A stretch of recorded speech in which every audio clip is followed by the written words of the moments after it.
phases in the service lifecycle. 1. Service strategy. The service strategy phase involves the establishment of policies and strategies for IT systems and IT services tailored to the business objectives of the service, together with methodologies and structures on how to design, develop and implement service management for optimum efficiency and effectiveness. Policies and strategies established in the service strategy phase cover aspects such as the nature of the services to be provided, the organizational structure for providing the services and associated financial considerations. The policies and strategies represent the fundamental basis of the service design, service transition and service operation phases of the service lifecycle.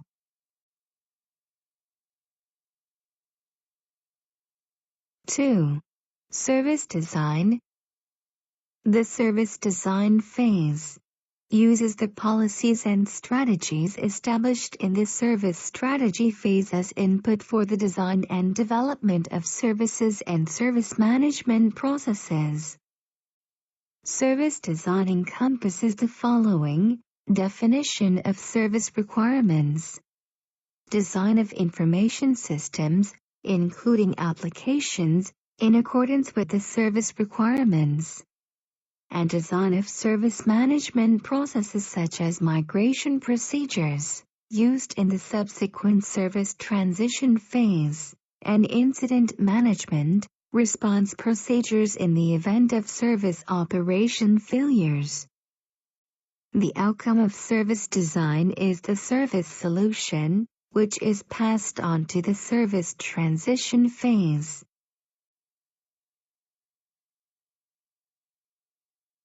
Three. Service transition phase.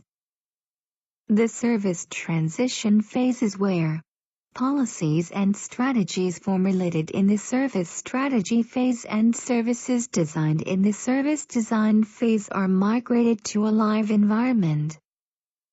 During the migration process, the risk of service interruptions and failures is carefully controlled.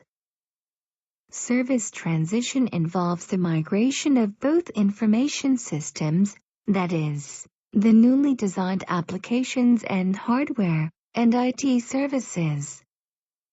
This requires preparation of training and support documentation for users. It is important to perform all aspects of the migration process efficiently and without failure, from preliminary preparations to implementation.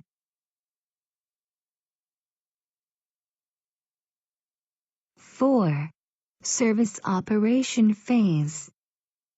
The service operation phase involves the provision of services based on the strategies established in the service strategy phase, designs created in the service design phase and migration procedures undertaken in the service transition phase, and the execution of associated service support processes. Services based on the best strategies, designs, and migration procedures can be rendered valueless in the eyes of the client by problems during the service operation phase. Service operation is therefore a key phase in the service lifecycle.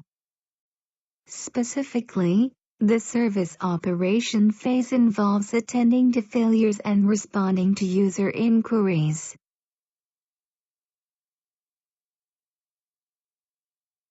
5. Continual Service Improvement, CSI.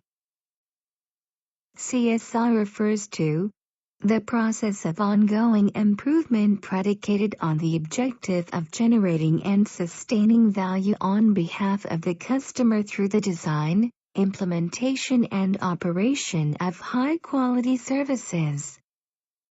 Continual service improvement is applicable to all other phases. Service quality levels are constantly monitored to ensure that they meet the required service quality standards, and improvements are identified where necessary. For example, if system response time monitoring determines that the system response time is longer than the threshold agreed in the SLA, appropriate action must be taken.